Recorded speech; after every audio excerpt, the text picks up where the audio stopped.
We have firmly entered 11th edition of Warhammer 40,000, even though the rules will keep changing at a very rapid rate and not really settle until December.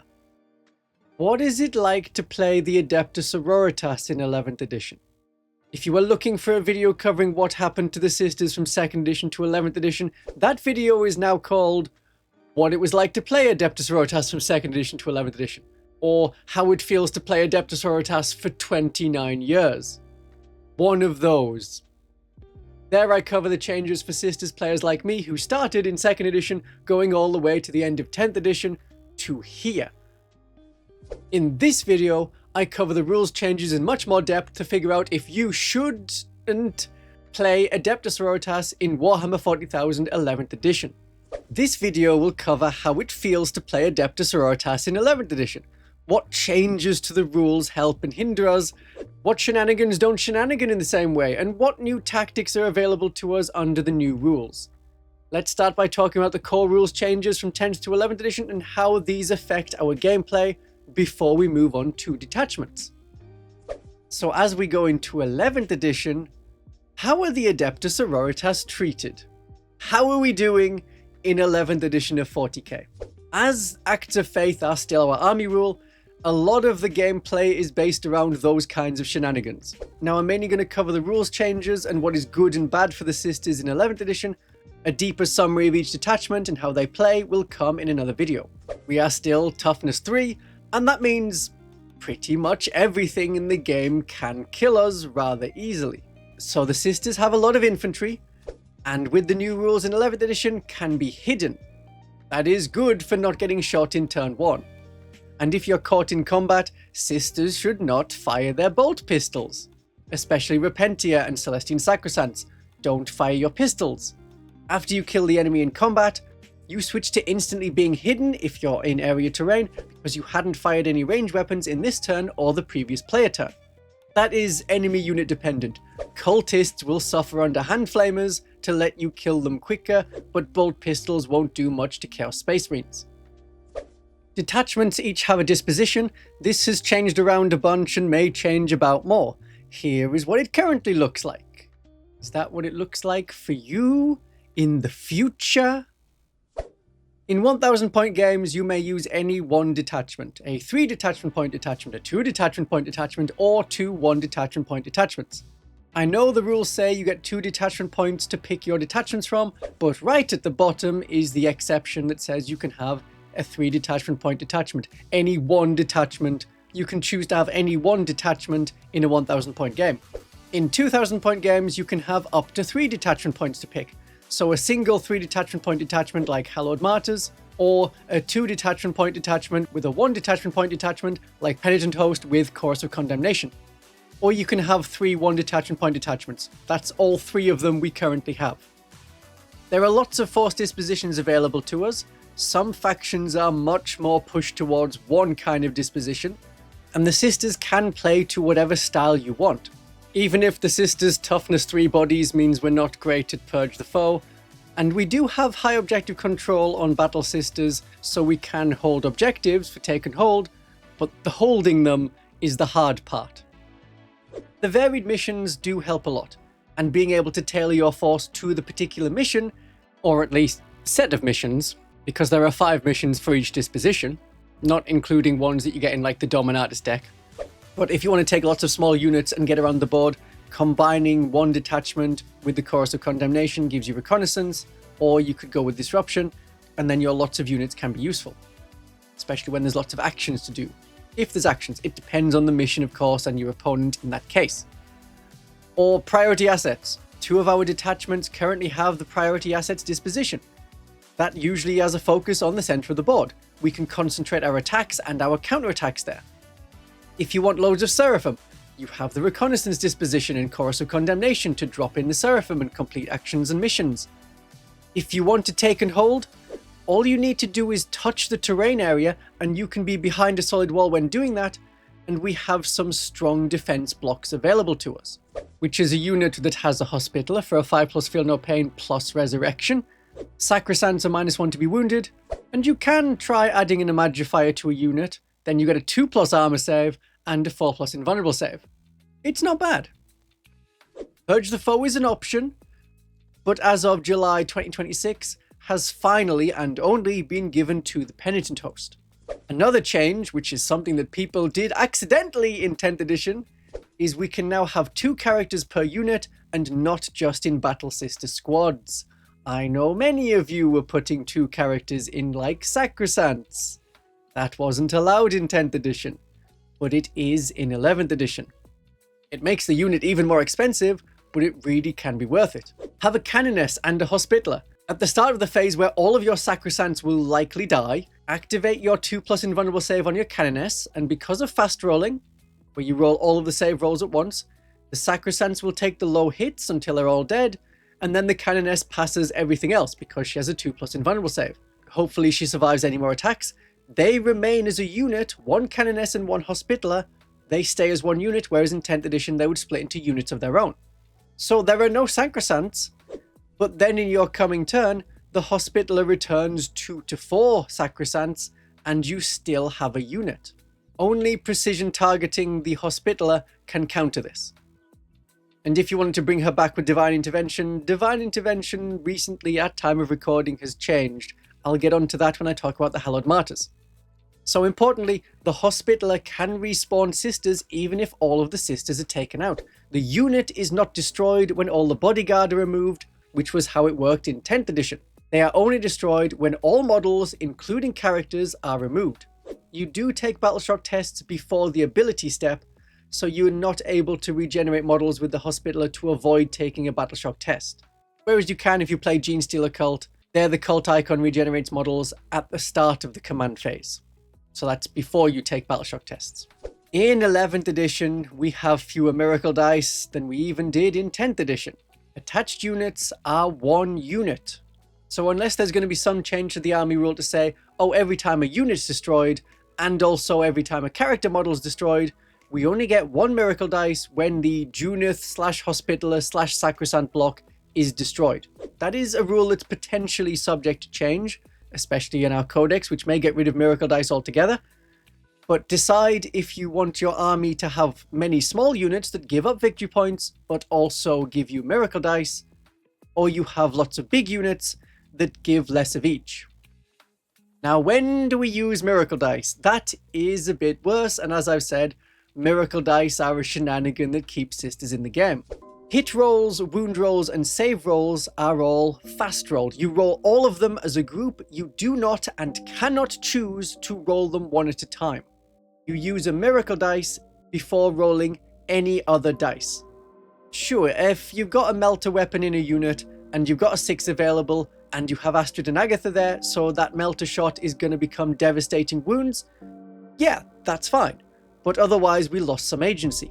If you had to take 3 saves and failing 2 would kill your character, we used to roll 2 of them, and then if it was 1 pass, 1 fail, use a miracle dice to pass the 3rd one.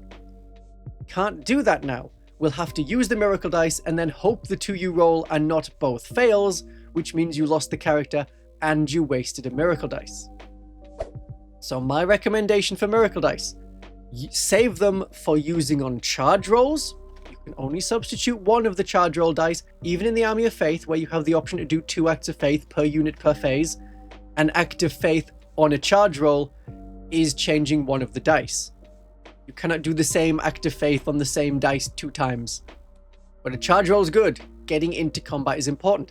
If you have a 2-inch charge and you have a miracle dice of a 2, use it. Otherwise, you might roll a double 1. And a double 1 in 11th edition is a failed charge. Use miracle dice on damage rolls. The higher the damage number, the more damage you do. The less you need to attack the enemy unit again to wipe them out. And use miracle dice on 1 of the 2 dice in your Battleshock test. Again, you cannot change 2 dice in that Battleshock test, but if you have 1 high dice, you can guarantee or near guarantee that you're gonna pass your Battleshock test. Far more things Battleshock you in 11th edition because you don't automatically recover from Battleshock at the start of your turn if you're above half strength. Don't forget to use your miracle dice on Battleshock tests. Controlling objectives, being able to use stratagems is how we win the game. Most of the time.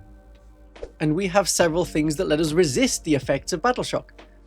The Dialogus lets you pick a unit and you recover from Battleshock. If you use Miracle Dice on her unit, like for a Battleshock test, whatever Miracle Dice you use becomes a 6. You can also use the Triumph Sacred Rose Aura to re-roll Battleshock tests for all units within 6 inches. It doesn't matter when the Battleshock happened, you can re-roll the test. So we can resist Battleshock. But we're also very good at causing Battleshock. Once enemies are Battleshocked, they have to keep rolling to make it go away, otherwise it doesn't go away. The Exorcist causes Battleshock. Ephriel Stern causes Battleshock. Intransia Frey causes Battleshock. And now the units. Some are better, some are worse. We have lost the Celestine exploit. In 10th edition, if Celestine was not attached to a unit, then it was not an attached unit, and you could put damage on her before the Gemini, and that let you use the Feel No Pain of the Gemini, because as long as one of them was alive, the Celestine model had a 4+ Feel No Pain. And Celestine was also immune to precision, as that was only a rule that you could use against attached units. Now, damage goes on non-character models first. Then characters are the allocation group. And precision is changed, which means a chosen character model is hit before all other models, in any unit that has a character. So it doesn't matter if you attach Celestine anymore or not. But a fun thing you can do with Celestine, which still works at time of recording, if her entire unit is destroyed, and then she is killed, and then she comes back on a 2+, you can still use her healing tears to bring back your models. There is no rule for Celestine that says when destroyed, she becomes her own unit with a unit strength of 1. It is the same unit getting back up. You can return the Seraphim or Zephyrim that you were leading, or the Gemini. At that point, I would probably say the Gemini. One of my biggest problems with Paragon Warsuits was the cost, but also that despite their movement, they went slowly around the table. Lots of terrain, big L-shaped ruins or equivalents, meant that they were telegraphing their attacks harder than your first video game boss. With less terrain features on the table, they can move through a lot more of the board, and only the occasional big green building will stop them. Seraphim are still amazing and still wonderful, but there's a rule in 11th edition that says they cannot shoot and move with their angelic ascent in the turn that they ingress. So you can no longer land, fire your hand flamers to clear an objective, and then move on to it. No movement allowed until the next charge phase, so they can land and charge, but that's more risky than moving onto an empty objective. Now the detachments. How does it feel to play each detachment? What has changed for the detachment, and do we feel like we're done badly, or that we've come out quite well from the 10th to 11th edition changes for this detachment? The Hallowed Martyrs remains a strong choice for detachment, as it has done since the start of 10th edition, when it was our only detachment, but when we got the choice, it was still a good detachment. It is a 3 detachment point detachment, so regardless of game size, it's the only detachment you're playing. For some people, this may be much easier because you only have to remember 6 stratagems and 1 detachment rule. It has a relatively versatile playstyle. You can be very combat focused, you can be very character heavy, you can be vehicle heavy, because as soon as one of your tanks takes a scratch, they're gonna shoot better. In 11th edition, you take Battleshock tests when you are at or below half strength. The Hallowed Martyrs detachment rule has not been improved to say you get +1 to wound at or below half strength. You have to be below half strength to get that second bonus, the +1 to wound. 2 things happening at different times. But with characters joining bodyguards and they are all 1 unit for all rules purposes for the entire game, if the bodyguard was killed in 10th edition, the character would reset to be their own unit at full strength, and the detachment rule wouldn't apply to them unless they'd lost any wounds. In 11th edition, the character that remains, their unit is below half strength. Because you had like 11 people in the unit and 10 out of 11 are dead. You are definitely below half strength. They will take Battleshock tests, but also keep the +1 to hit and +1 to wound. Morven Val especially benefits from this. Now, in the Hallowed Martyrs, she can actually get the bonus. In 10th edition, if you lost 1 or 2 Paragon Warsuits, yeah, you were at half strength, but not below half strength, so you didn't get the detachment bonus. And when the 3rd Paragon was destroyed, then Morvenval became her own unit at full strength, so could never get the bonus from the detachment rule. In 11th edition, she will, and also, as long as she started the game leading Paragon Warsuits, her ability of full rerolls to hit and full rerolls to wound is always on. So she will get a lot of benefits from this detachment. And this is very much a character detachment. Even more so than Sanctified Orators. Another change to the rule means that one of our tactics with the Palatine, especially the Palatine, usually the Palatine, but any character that had through suffering strength.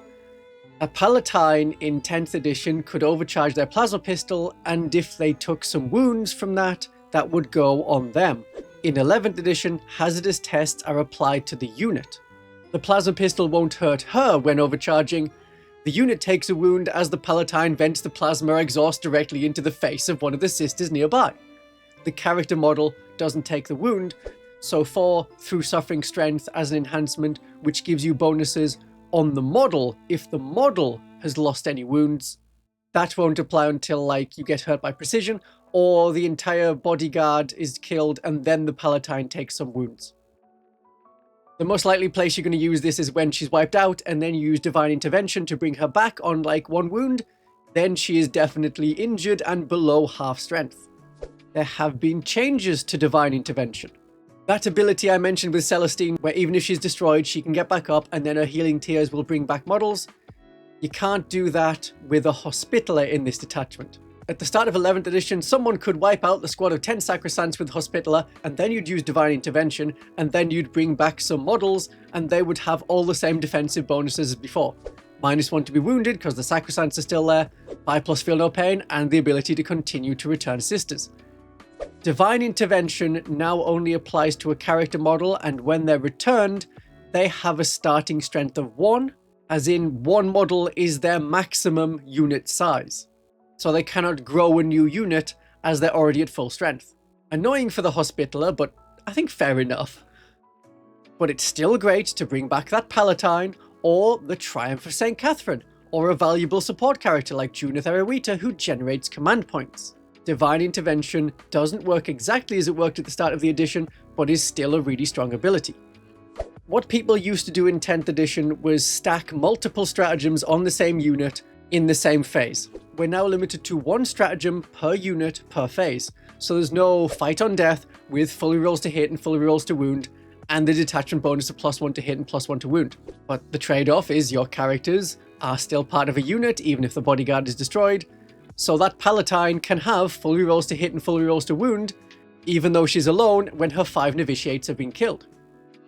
This is the detachment to do combat sisters. Fight on death is really good. Fight first is not amazing, but in the Hallowed Martyrs, you can charge 2 fight first units.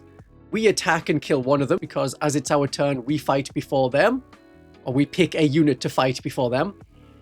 That other enemy unit that has fight first, we can use our fight on death stratagem to guarantee that we get to fight with the whole unit. And fight on death is very good at the time of recording in 11th edition because it prevents overrun fights.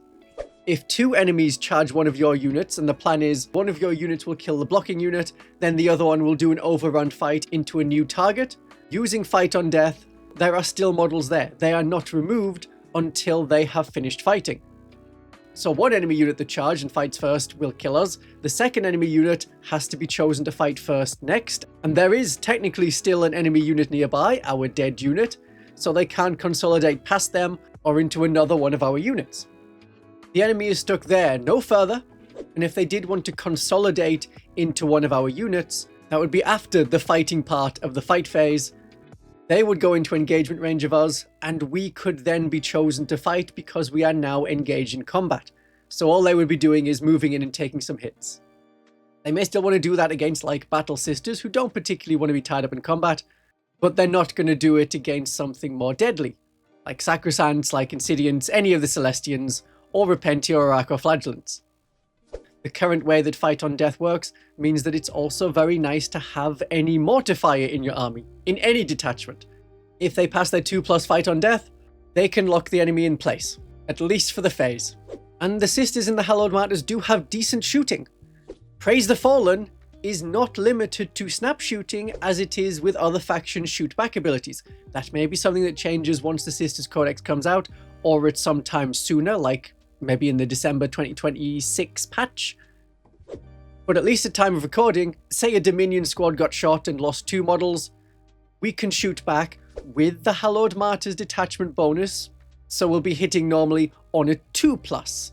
If there's an enemy swarm unit that can regenerate, like a lot of the Tyrannid ones can in certain detachments, if you got Flamers in a Dominion squad, Overwatch in the enemy movement phase, Praise the Fallen in the enemy shooting phase, and then your turn of shooting means you're getting 3 times over the number of shots, which will put them down and wipe out the unit so they can't regenerate.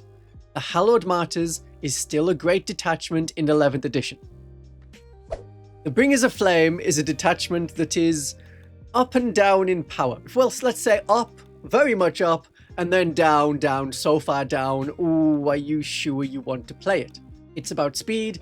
All of your infantry units have assault, so they can move and shoot, which is a very valuable ability. If there's an enemy unit stood behind area terrain, you have the speed to get onto the area terrain, and then you can see them, and then you can shoot them. But the detachment is encouraging you to go for transports. Rhinos and immolators, maybe repressors. But I find repressors quite expensive. The Bringers of Flame nerf is still present on the range for your strength increase. You need to be within 6 inches of the enemy to get +1 strength. Then your bolters are strength 5, and your flamers, your Ministorum flamers, the basic flamers, are strength 6. And hand flamers are then strength 5. We are aware that the Space Marine version, the Firestorm Assault, and the Salamanders version are still 12 inches. Bitterness is part of the reason that people don't like playing the Bringers of Flame. But with your transports to get close enough, that bonus strength is really valuable. Initially, the Bringers of Flame was a Purge the Foe disposition, and the detachment was 3 detachment points. But in July 2026, it's just been reduced from 3 detachment points to 2 detachment points, so in a 2,000 point game, you can add one of the 1 detachment point detachments. Like the Chorus of Condemnation, then you can have better and more versatile Seraphim, or have better Celestian Sacrosancts. And then you have some decent combat units in a detachment that is very much focused on the shooting. The disposition was also changed from Purge the Foe to Priority Assets. A lot of people were playing Purge the Foe, so any detachment that gave Purge the Foe was the one people want to pick. So there were events, casual and super competitive, where around half of the players were using Purge the Foe as their disposition because kill the enemy sounds really easy. For better or worse, it's now Priority Assets. The Stratagem Shield of Aversion is more valuable with the change to the Benefit of Cover. The Benefit of Cover in 10th edition reduced enemy armor penetration by 1. We don't have that in 11th edition, so AP-1 weapons will hurt unless you stop them with this stratagem. Again, at time of recording, carry forth the faithful as a stratagem. Your transport advanced and then you disembarked. So the type of disembark move you have to do is a combat disembark, because you can't do rapid disembark because your transport did not make a normal move or ingress move. You can't pick tactical disembark because the transport didn't remain stationary, meaning you have to choose combat disembark. So all of the models that got out must take a hazardous roll. So on a 1 or a 2, they take a mortal wound, and then you're battle shocked. That doesn't seem right. So that's not fixed at time of recording. If you're playing a normal game with normal people, see if you can agree before the game starts that it's meant to be a rapid disembark. The unit disembarks and can shoot. It isn't battle shocked, you don't take hazardous tests, but you're not able to charge. With the Bringers of Flame reduced to 2 detachment points, more people are playing it because Games Workshop has given some benefit. That in 2,000 point games you can add in another detachment. But generally it's only a detachment played by people who really like this style of play. Lots of transport, lots of fast moving units. The Champions of Faith focuses on a few units. Let's say just the Paragon Warsuits and Celestian Sacrosancts. If you like those 2 units, this detachment will serve you well. It's all about making them better. It's the one detachment where you might think, I would definitely like more Paragon Warsuits than just this one unit with Morven Val that everyone takes. More power to you if you take Paragon Warsuits without Morven Val, and especially in this detachment, they can be quite good even without her. All you have to do is pick some units and they get better. And if you pick Celestian Sacrosancts, Paragon Warsuits or Battle Sisters, even better. There has still been no change to the units that are affected. This is meant to be the Celestian detachment, with Battle Sisters standing in for Celestians with guns, but Sister Aveline and Celestian Insidiants have not been added to the list of units that get additional bonuses. That's kind of sucky. One improvement to the detachment is more people will want to consider the Triptych of Judgment. It was rarely used in 10th edition unless you knew the enemy could pull a -1 to hit stratagem, but with the benefit of cover being -1 ballistic skill and really common, any unit with guns will value this enhancement. Or precision attacks for 10 points is good. If you can kill a character and attacks will spill over onto the bodyguard, that's really useful. Because precision doesn't say you attack that one character model and only that one character model and that's it. They go to the front of the allocation group. So you hit them, and once they're down, then you go to the next group. Bodyguards are not likely to have invulnerable saves that an armor save of a 4 would have been saved on the enemy character, like their invulnerable save. That will be failed on the bodyguard's modified armor save. You always fast roll save rolls. Always. It doesn't matter if people have different save rolls. It doesn't matter if you have a Dark Eldar Archon whose invulnerable save is failed as soon as a 1 is rolled. You roll all of the save rolls at the same time and apply them lowest to highest. So 4 save rolls that give you the dice results of 1, 3, 4 and 5 will be applied in that order. The 1 and the 3 usually killing a 4 wound character when using our AP -2 2 damage weapons. Then the 4 will be failed by a bodyguard model who otherwise has a normal armor save of 3+. It's still a very strong detachment for making our elite units better, but its disposition is disruption, which not everyone's going to like. You cannot combine this with Sacred Champions to make super Celestian Sacrosancts. Each has the Reverend keyword. You can't combine a detachment with another unique detachment. If you add Sanctified Orators, then you're definitely going for the disruption disposition, and your characters that are leading Paragon Warsuits, which is just Morven Val, or your Celestian Sacrosancts will get better, and so their units better with them. Alternatively, if you're playing more than 1,000 points, you can add in the Chorus of Condemnation. That will help your support units, Exorcist, Seraphim, and give you the option of Reconnaissance as a disposition, which you may prefer. But you can partially ignore your disposition and your primary mission and focus on destroying the enemy to stop them from scoring, and then score all of your victory points at the end of the game, in the last few turns. That is sort of an option. The Army of Faith is my favourite detachment, the one I've been playing the most since we got more detachments in the 10th edition Codex. You do a lot of shenanigans with the Seraphim. There are several auras that come from the Seraphim. They can leave the board and return. And we have 2 stratagems and 3 enhancements that give you more miracle dice. If you're feeling like you're shorter on miracle dice because of changes to miracle dice through 10th edition and now into 11th edition, this can be a detachment that solves that problem for you. I like the Army of Faith because it has simple to follow stratagems which are perfect for learning 11th edition. Divine Guidance. You get bonus armor penetration on either your shooting attacks or your combat attacks, and that's no longer going to be eaten up by the benefit of cover, because the benefit of cover is not -1 armor penetration when your unit is in cover. And if you kill at least one enemy model, you get a miracle dice from that. Blinding Radiance to make a unit -1 to be hit no longer affects vehicles, but it can affect a massive infantry around a jump pack unit. And because it's -1 to hit rather than stealth or -1 ballistic skill, you can stack it with the benefit of cover. Tau and Votan and Imperial Guard and Adeptus Mechanicus armies get very upset when their 4+ ballistic skill becomes a 5+ ballistic skill with -1 to hit, meaning they're essentially hitting on a 6. You can survive a lot of shooting from the enemy and then be in a position to strike them in combat, or with very close range shooting, both of which are the forte of the Adepta Sororitas. Junith Arawita used to have -1 to hit on her unit. It has been changed to be stealth for her unit, and -1 to be hit in close combat. So stealth is the benefit of cover, enemies are at -1 ballistic skill. And this can be stacked with Blinding Radiance. Previously, her -1 to hit and -1 to hit from the stratagem would not stack, but -1 to hit and -1 ballistic skill does. So her unit can be out of cover and essentially be -2 to be hit. I do recommend Junith Erewhita in this detachment. One of the problems with Junith is the current wording on Deadly Demise. Deadly Demise is a unit ability that affects all the models in the unit. It's the same sort of wording you see on all models in this unit have lethal hits. So when a model in Junith's unit is destroyed, roll a dice. On a 6, every unit within 6 inches will take 1 mortal wound. That could be an enemy unit, it's definitely going to be Junith's unit. So you could potentially get a chain of exploding sisters.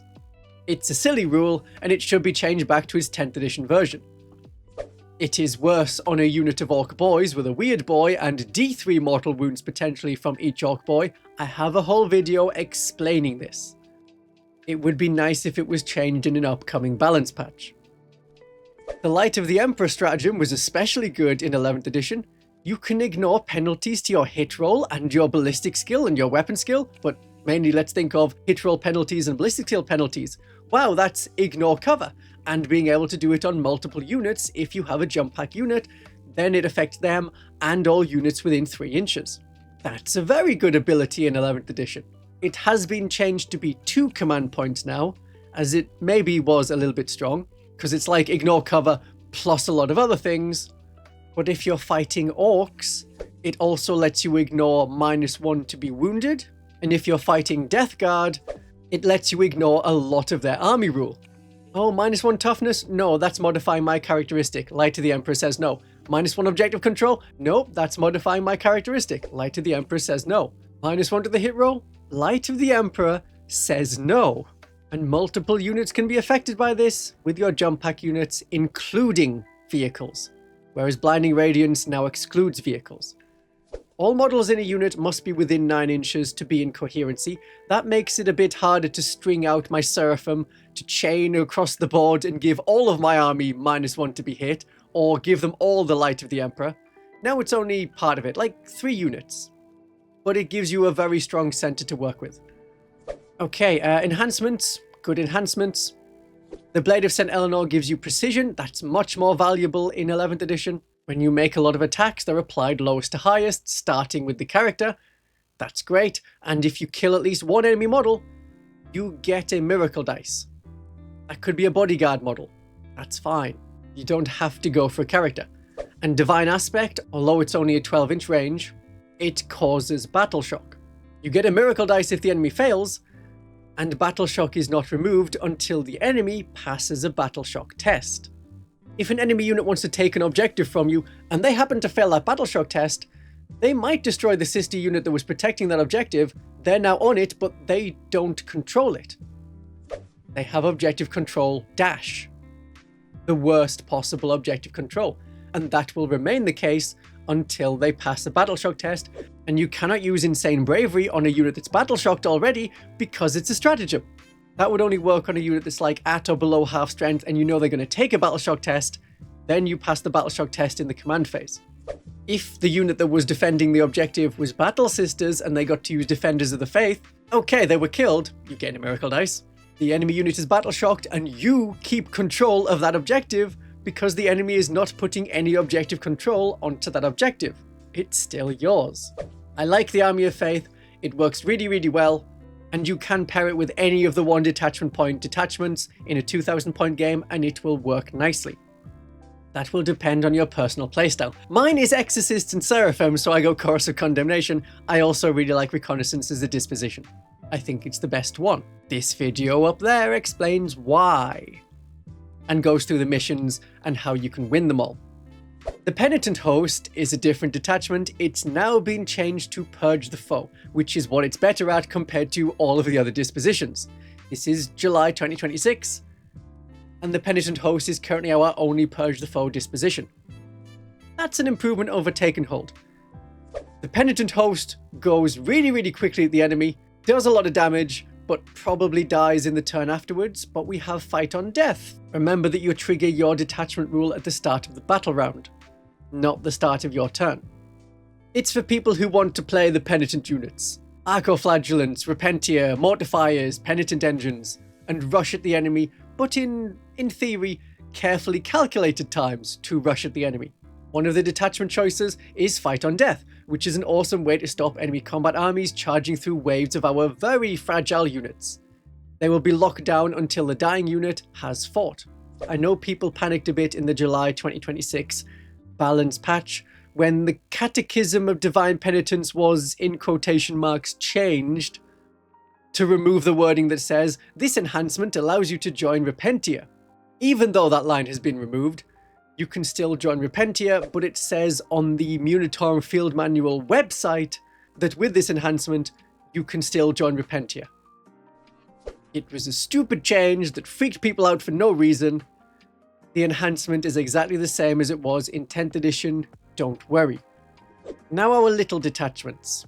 The Chorus of Condemnation is the only reconnaissance disposition we have at the moment, so if you're playing a 1000 point game where you only have 2 detachment points, you'd be playing the Chorus of Condemnation and one of the other 1 detachment point detachments, if you wanted to play reconnaissance. Or if you're with friends, you can play whatever mission you want. This detachment makes your Exorcist better. There's an upgrade for the Exorcist so you can re-roll the number of attacks it makes. Good. Very good. Useful. And your Seraphim become spotters. If you're finding that enemy units like to hide with the hidden rule, and then they can't be shot over 15 inches, if you can get some Seraphim within 12 inches, which can be just arriving from ingress by deep strike, then you're just over 8 inches, that's within 12. The enemy gets +3 to the detection range. Now you can shoot them within 18 inches. That's a bit better. And you can do that at any point in the shooting phase. So you might be able to have the Seraphim shoot at a unit, and if they destroy it, then they spot a different unit, and that other unit is condemned. If they didn't wipe them out, then choose them to be condemned, and one of your other units that's within 18 inches but not within 15 inches will now be able to see the enemy and shoot them. The wording of that detachment rule says infantry and fly. It does not require jump pack units, so Junith Erewhita has fly, the unit she joins has infantry as a keyword, you share keywords, her unit is infantry and fly, and so can condemn units. That's kind of fun. I'm taking this detachment because it makes my Exorcist better, and Exorcists are good in 11th edition. Indirect fire is a little bit worse. You can only hit on a 6 if no one has line of sight to the enemy, but if you've got line of sight to the enemy, you can hit on a 4+. And the benefit of cover no longer reduces our armor penetration, and if the Exorcist hits you with at least one of their missiles, that causes a Battleshock test. There's an argument to be made that maybe you'd want the conflagration missiles now because you get lots more shots. The ability to shoot an infantry unit that your Exorcist cannot see but some other unit can, and wipe away a big group of like termagants or guardsmen, some horde of the enemy, it's tempting, but I really want you to stick with the Exorcist missile launcher rather than the conflagration rockets. The enhancement upgrade to reroll the number of attacks for the Exorcist is a reason enough to take this detachment. The Sanctified Orators detachment is currently with the Disruption disposition. If you have a lot of characters and you can add on this detachment, it will work well together. Unless you're modifying the rules to play with 4 detachment points, you can't have the Hallowed Martyrs and Sanctified Orators, but you could have the Army of Faith and Sanctified Orators. That gives you better leadership for, say, generating miracle dice, with the Litanies of Faith, or for Junith Erewhita to generate a command point. But since the Army of Faith is good for shooting sisters, I like to add on the Chorus of Condemnation for better Seraphim and Exorcist, and a disposition that I prefer. You might be happy with Army of Faith has taken hold, then by all means, add the Sanctified Orators. There is only 1 enhancement in the Sanctified Orators, but you can take it up to 3 times as an upgrade. There is no end point listed on this enhancement, and I wish Games Workshop would just add the end condition onto the enhancement, surely it takes so little effort. But in the rules, if you search deep into the app, then it says if it doesn't say when an ability ends, it ends at the end of the phase where you started using it. So the Hagior Nomnifex gives you 1 of these once per turn per unit. And as it's once per turn, that's once per player turn. So you can have mini Bringers of Flame +1 strength to your unit with the Psalm of Righteous Smiting, and in the enemy turn, have Chorus of Repudiation. So for the duration of the enemy shooting phase or the enemy fight phase, if the strength is higher than your toughness 3, which it probably will be, then you're -1 to be wounded. It's a good set of options with the enhancement, but at 25 points per time you take it, it may be more expensive, and with no other enhancements and no stratagems, that makes the detachment feel somewhat empty compared to the other options. Like the Sacred Champions, which is a Celestian Sacrosanct detachment, so focused on Celestian Sacrosancts that many people thought the Champions of Faith detachment would go away and be replaced by this Sacred Champions detachment. But they have different names, so they're different. It has the Reverend tag, so you can't combine it with the Champions of Faith, and its disposition is currently Disruption. The least popular disposition currently because it has some very difficult matchups against most of the other dispositions. There's nothing especially 11th edition shenanigan-y about it, but it's a good add-on if you want better Celestian Sacrosancts without taking the Champions of Faith. So the Sisters overall. In 11th edition there are several ways to play them that are well enough supported, so whatever you like to fight with, there are rules and shenanigans to help that work for you. Our army rule is a little bit weaker, and still mostly relies on rolling good dice you can substitute in later. If you don't roll well now, it doesn't really matter what you're going to do later. My army rule randomly works, and sometimes doesn't do much, and then you have units like the Dialogus, the Hospitaller, and the Palatine that can make use of any miracle dice. We're still weak toughness 3 bodies, but we have shenanigans to make it work, and by shenanigans I mean the blessings of the God Emperor. Things are fine for the Sisters right now, especially considering within the history of the Adepta Sororitas, we were once very neglected. There were 6 years where the army did not exist. That is the equivalent of 2 editions of modern 40k. But now we exist as an army with plastic battle sisters, and there's no fear of that stopping. You can find out all about what it's been like for me to play the Adepta Sororitas for 29 years. My darlings and viewers, have a great day of 40k.